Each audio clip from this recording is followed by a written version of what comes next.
Que Deus possa encher o teu coração nessa noite.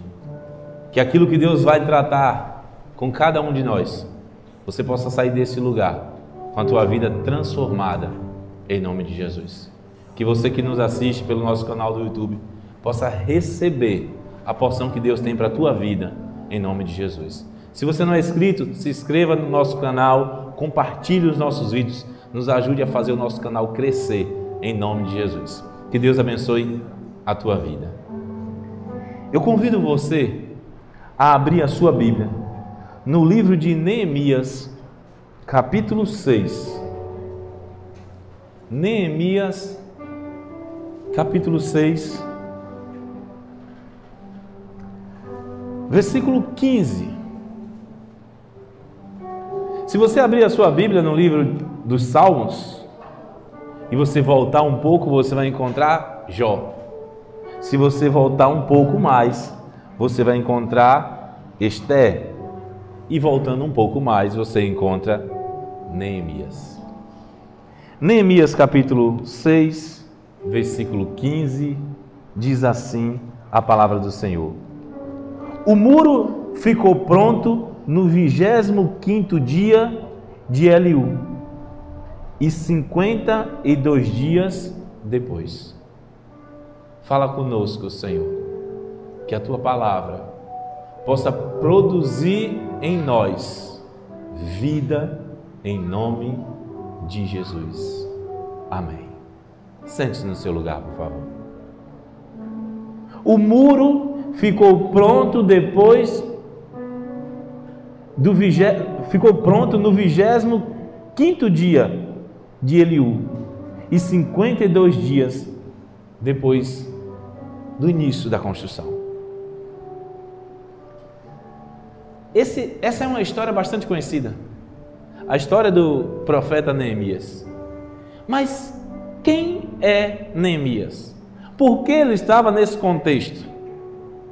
A palavra do Senhor nos diz que foram levados cativos as pessoas de Israel. E Neemias, por ser um nobre, agora se tornou um copeiro do rei.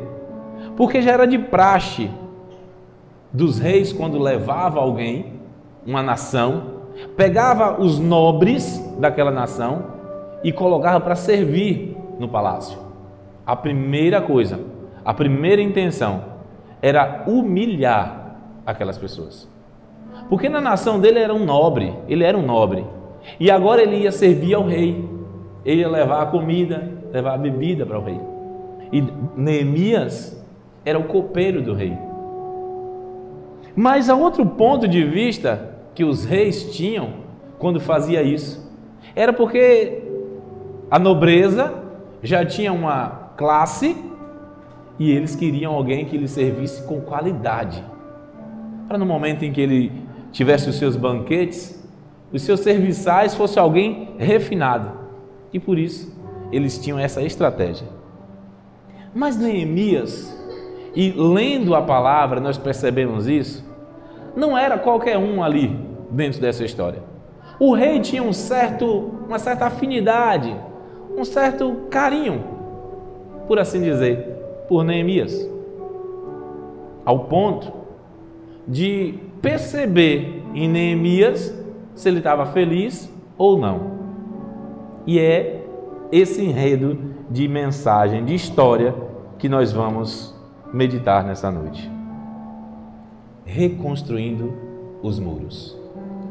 No capítulo 1 ainda do livro de Neemias, dos versículos 2 a 4, a palavra nos diz assim: Anani, um dos meus irmãos, veio de Judá com alguns outros homens, e eu lhes perguntei acerca dos judeus que restaram, os sobreviventes do cativeiro, e também sobre Jerusalém. E eles responderam: aqueles que sobreviveram ao cativeiro estão lá na província, passando por grande sofrimento e humilhação. O muro de Jerusalém foi derrubado e as suas portas queimadas, destruídas pelo fogo. Quando ouvi estas coisas, sentei-me e chorei, Passei dias lamentando-me, jejuei e orei ao Deus do céu. Amém. Neemias, irmãos, como eu disse, estava cativo. Em determinado dia ele recebe a visita de alguém muito próximo dele, que ele descreve aqui como um irmão. E quando ele recebe essa visita, ele pergunta: me dê notícia daqueles que estão em Jerusalém, dos judeus que restaram lá. Me dê notícia da cidade. E eu lembrei de mim quando eu estava lendo essa mensagem hoje. Mara fica me questionando direto: mas tem que estar sabendo notícia? Porque eu fico olhando blogs de notícia lá da minha cidade. Aí de vez em quando eu digo: ó, aconteceu isso lá em Santo Antônio. Ela disse: de novo? Já tem notícia de Santo Antônio? Quem sai da sua cidade, principalmente no meu caso, que saiu de um estado para outro, sempre quer ter notícia do que está acontecendo lá. Se o prefeito que está trabalhando. Neemias, ele queria saber da cidade. E ele tem uma péssima notícia: que a cidade que ele viveu, que a família dele cresceu, estava arruinada, destruída. Que a cidade não tinha os seus muros e que os portões estavam queimados. Neemias, ele chora, se lamenta e, como ele mesmo fala aqui, ele orou ao Senhor. Ele se colocou diante de Deus.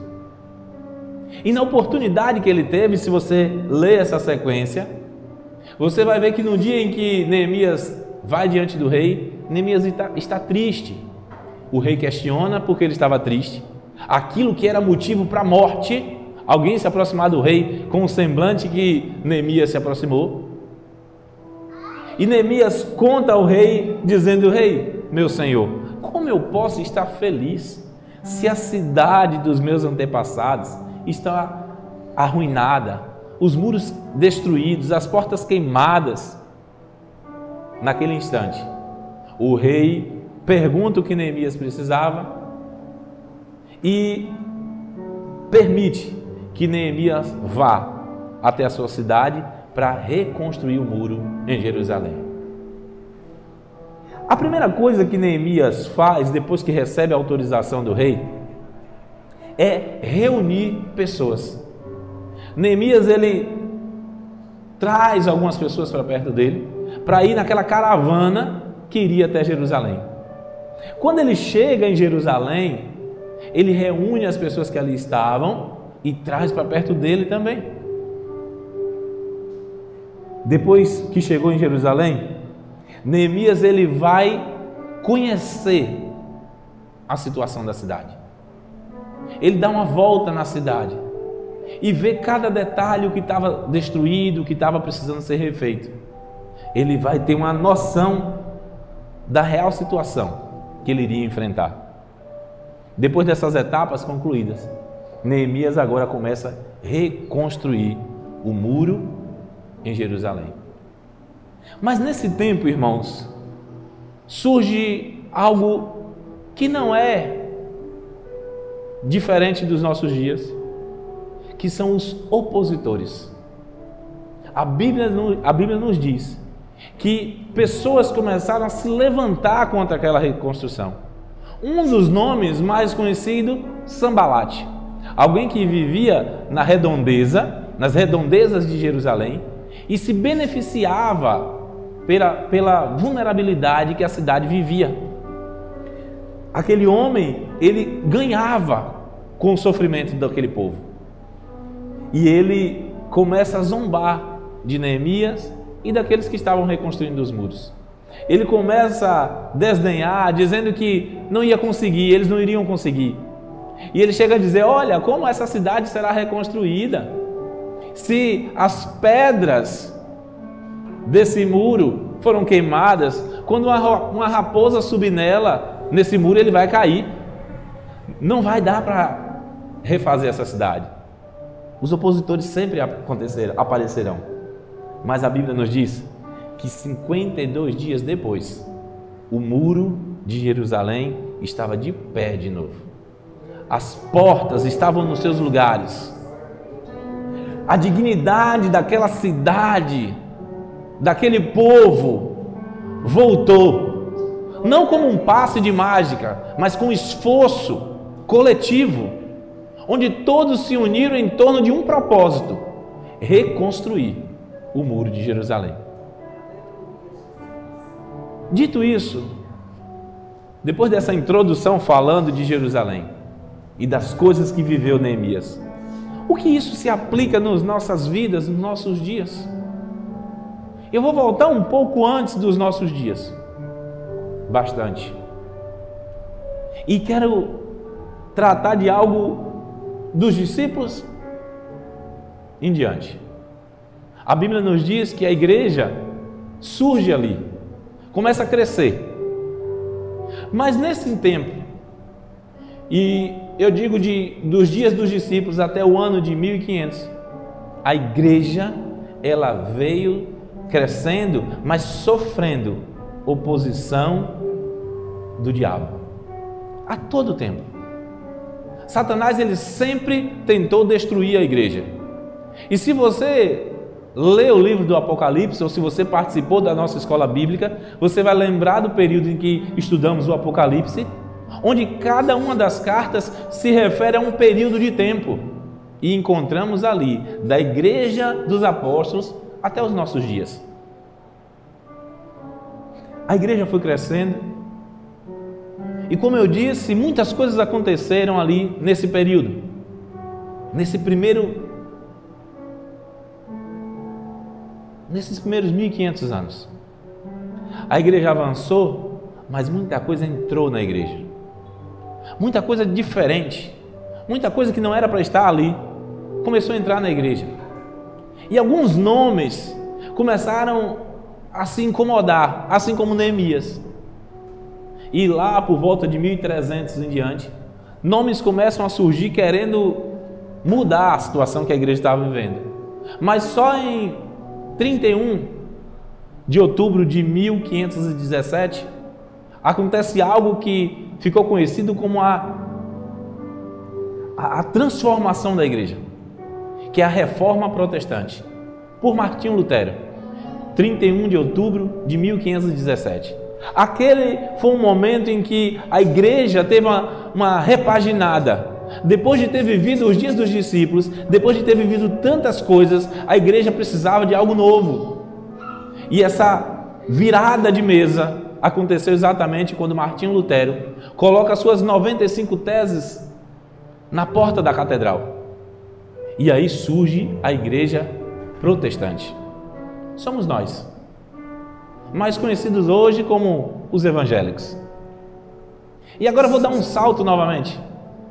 A igreja de 1500 em diante, agora a igreja protestante, a igreja evangélica, ajuda o evangelho a se espalhar pelo mundo, denominações surgiram, mas chegou os nossos dias. E aí eu quero falar dos últimos 40 anos.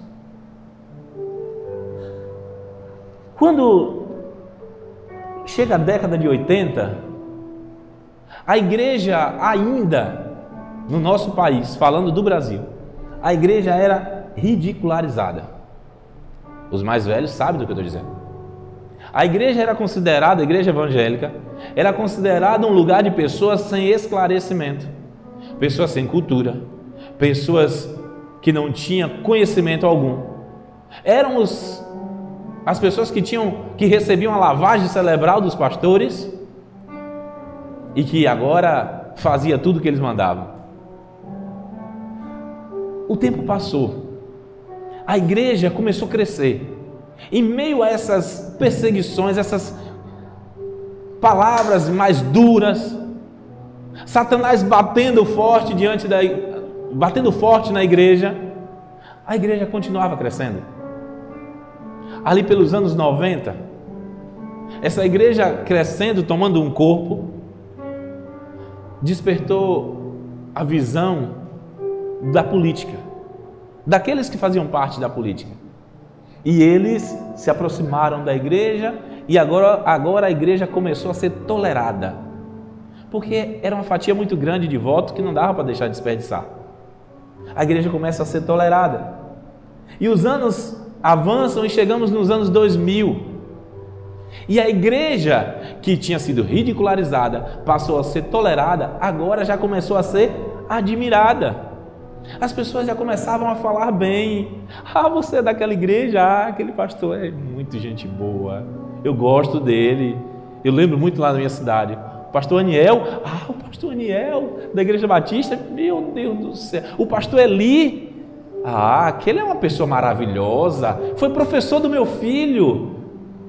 A igreja começou a ser admirada. Satanás começou a mudar a estratégia contra a igreja. Porque ele percebeu que quanto mais ele batia, a igreja se fechava, a igreja se protegia. E aí ele começou a aliviar. E essas etapas começaram a surgir. Mas chegou os anos 2000, e em 10 aproximadamente, 2010 ali, no período de 10, perceba que eu estou trazendo de 10 em 10 anos, tá? Em 10 a igreja começou a ser usufruída. As pessoas começaram a ir na igreja. Ah, não professo nenhuma fé, mas a palavra daquele pastor ali eu gosto, ele tem uma, sabe, a mensagem dele é tão boa, ele traz para a nossa realidade assim, é boa, eu gosto de ouvir a palestra dele. Eu já ouvi pessoas dizendo assim, a palestra dele. E a igreja agora começou a ser usufruída. Só que vem algo muito pior. Começa a se aproximar os anos 2000, as redes sociais explodem, 2020, né? Se aproximando ali 2020, 2010 para trás, ali era Orkut, não tinha muita força. Facebook começou a ter uma forcinha ali e tal. Mas se aproximando os anos 2000, as mídias sociais explodiram. Em tudo. E a igreja foi beneficiada com isso? Foi. Mas também, nesse momento, começa a surgir o grande problema da igreja. A igreja, agora nesse período onde as pessoas compartilham mensagens de pastores, pessoas de toda a religião envia para você um videozinho. E quando você olha, é de um pastor. Mas o cara não é nem evangélico. Mas aquela mensagem do pastor falou com ele, foi boa, foi engraçada, teve uma ideia positiva. E ele distribui essa mensagem. Como eu disse, está aí o grande problema da igreja. Quando a igreja, vivendo essas coisas, abaixou a guarda de uma vez só. E eu estou falando de uma forma que aqueles que acompanham luta, que conhecem de luta, vai conseguir entender até melhor. Mas o lutador de boxe, por exemplo, ele começa a lutar e está o seu treinador do lado de fora, fecha a guarda, fecha a guarda. É o tempo todo dizendo, se protege, fecha a guarda. E o adversário vai batendo, tentando nocautear e ele fechando a guarda. Aí o adversário muda a estratégia, exatamente como Satanás fez. Ele começa a dar golpes de forma mais suave, acima da linha da cintura, em que o seu oponente nem percebe tanto as dores. É um golpezinho leve, pequeno, mas ele vai sendo constante. E de repente aquele lutador já está sentindo tanta dor que não consegue se defender do golpe principal que ainda vem. E é exatamente essa a estratégia que Satanás usou contra a igreja. A igreja começou a crescer, a igreja começou a vislumbrar o amor do mundo, o compartilhamento, e a igreja baixou a guarda. A igreja não percebeu que de forma sorrateira Satanás estava fazendo coisas contra ela, mas o treinador estava lá. Fecha a guarda. O Espírito Santo não parou de nos alertar. E aí, agora, a igreja com a sua guarda baixa, a gente consegue perceber o que está acontecendo no mundo. Aí, voltando para a política, encontramos no mundo político pessoas se levantando diretamente contra a família. Qual é a base da igreja? senão a família. Então a melhor forma de destruir a igreja é destruindo a família. As pessoas ali nas câmaras de vereadores, no Congresso, eles fazem de tudo para minar aquilo que a Bíblia diz. Vai de encontro à palavra de Deus e traz ideias de todo tipo. E a igreja nem se atentou. E quando percebeu, algo diferente já estava acontecendo. Mas o Espírito Santo de Deus, que é aquele que nos auxilia em toda guerra, em toda batalha, a todo tempo ele nos alertou: feche a guarda, sobe a guarda. E como Neemias, precisamos tomar uma posição. Vimos muros caírem, e agora? O que eu faço? Reerguer, refazer os muros. Neemias teve a notícia, ficou triste? Ficou. Mas ele ficou prostrado? De forma alguma. Ele reuniu pessoas. E a primeira coisa, trazendo para nós, que precisamos fazer, é nos unir em oração. Semelhante ao que fez Neemias, ele trouxe pessoas para perto dele para ir para a caravana. Quando chegou em Jerusalém, ele trouxe mais pessoas para perto dele. No nosso contexto, é como se nos uníssemos em oração. E Tiago, no capítulo 5, no versículo 16, a palavra do Senhor nos diz: orem uns pelos outros. É a forma semelhante que temos a fazer, igual Neemias fez. É quando nos unimos em oração em prol de alguma coisa. Mas lembra o que Neemias fez? Depois que reuniu as pessoas, depois que orou com as pessoas, Neemias foi descobrir qual era a real situação do muro da cidade. Você precisa saber exatamente qual a situação da tua vida, qual a situação da tua família, qual a vulnerabilidade que você tem. Porque quando você descobrir isso, você vai poder atacar exatamente nesse lugar, nesse setor. Mas a Bíblia continua dizendo que Neemias precisou de material, pedras, madeira, para reconstruir. Isso eu atribuo ao que Jesus disse em Mateus capítulo 17, versículo 21, onde certas situações só serão vencidas pelo jejum e a oração. Essa fala de Jesus, levando a Neemias, é como se Jesus estivesse dizendo: você precisa de pedra, você precisa de madeira, você precisa de matéria-prima, e na tua mão, no mundo espiritual, é jejum e oração. Fazendo isso, tendo isso nas mãos, agora você vai começar a reconstruir o muro da tua vida, da tua casa, da tua família. Assim como Neemias, precisamos descobrir as fraquezas e atacar em cima delas. Assim como Neemias, precisamos nos unir a pessoas para que juntos tenhamos força para fazer esse muro de volta, para consertar. Talvez o muro não esteja todo destruído, tem alguma parte dele, mas é com a união de todos que vamos conseguir reerguê-lo. Neemias chama as pessoas em Jerusalém e diz a eles: olha, cada um ficará responsável em suspender o muro na direção da sua casa. Sabe o que é que Deus está me dizendo? Sabe o que é que Deus está te dizendo? Que é você o responsável pela oração e pelo jejum sobre a tua família. É você que vai reerguer o muro diante da tua família. Eu vou reerguer o muro diante da minha família. O Lisandro vai reerguer o muro diante da família dele. E com isso, vamos novamente protegendo a igreja e fechando a cidade. Quando cada um de nós fizermos a nossa parte, assim como as pessoas ali em Jerusalém fizeram, em pouco tempo, a igreja, ou Jerusalém, como queiram, estará de volta murada, protegida. Como está a tua vida espiritual hoje? É Jerusalém antes de Neemias ou depois de Neemias?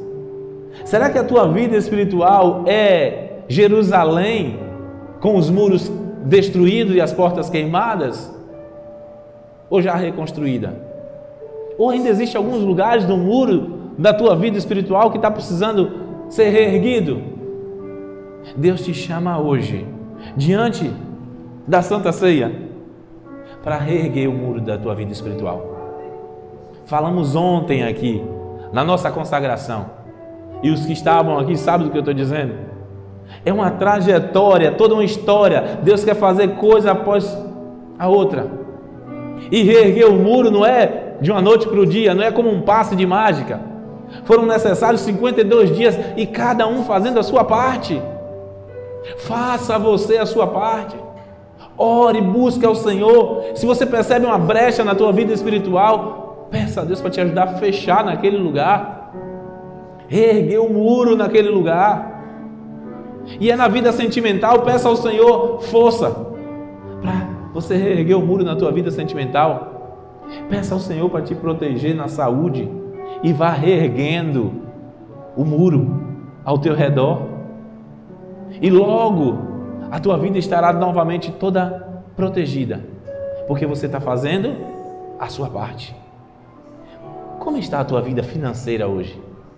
É Jerusalém antes de Neemias ou depois de Neemias? Está na hora de começar a colocar em ordem a vida financeira. Está na hora de voltar a reestruturar a vida financeira. É necessário. É necessário. O muro está caído na vida financeira? Tira as pedras que não servem e começa a colocar uma pedra nova e fazendo uma vida financeira abençoada pelo Senhor. Porque é a promessa de Deus na área financeira para mim e para você. Quando nos aproximamos do Senhor e fazemos segundo a palavra dEle, Ele tem bênção para nós. Mas se tua vida sentimental está destruída, você está tendo um problema sério na tua vida sentimental, não está na hora de começar a reerguer esse muro? Pastor, você não sabe como é ele. Você não faz ideia quem é ela. Ela precisa mudar. Deixa eu te dizer uma coisa. Antes de você querer a mudança dele, mude você. Antes de você querer a mudança dela, mude você. Faça a sua parte. Faça a sua parte na reconstrução da tua vida sentimental. E quando o muro diante de você estiver reerguido, Deus fará a parte dele. E eu vou mostrar a você. Esses dias eu tenho falado tanto sobre Jó. E eu não poderia ir para a minha parte final dessa mensagem sem citá-lo novamente. Jó, capítulo 1, versículo 10. Eu estou a todo tempo dizendo que você tem que fazer a sua parte. É porque no mundo físico aqui, nós temos que fazer a nossa parte. Jejuar, orar, mudar de atitude, fazer a parte que me cabe nessa reconstrução. Mas olha o que Satanás, exatamente isso, Satanás disse a respeito de Jó a Deus. Jó capítulo 1, versículo 10. Isso foi o diabo quem disse. Acaso não puseste uma cerca em volta dele, da família dele e de tudo o que ele possui? Tu mesmo tens abençoado tudo o que ele faz, de modo que os seus rebanhos estão espalhados por toda a terra. O diabo disse a Deus: o Senhor tem protegido, tem cercado Jó de todos os lados, abençoando a vida dele, a família dele, a prosperidade que ele tem, o Senhor guarda tudo que ele tem. Quando você faz a sua parte, quando você se coloca como Neemias se colocou para fazer o muro da cidade, Deus fará a parte dele, assim como fez na vida de Jó. Porque ele não mudou, ele continua sendo o mesmo, ele continua guardando e cuidando do seu povo. Você é povo de Deus. Você foi lavado e remido pelo sangue do Cordeiro. Você foi Por você Ele pagou um alto preço naquela cruz. Precisamos fazer a nossa parte, porque a de Deus Ele nunca deixou de fazer. Ele continua cuidando, Ele continua guardando as nossas vidas. Faça você o que você tem que fazer. E nem se preocupe, que a parte de Deus já foi feita desde a fundação do mundo sobre tua vida. Em nome de Jesus.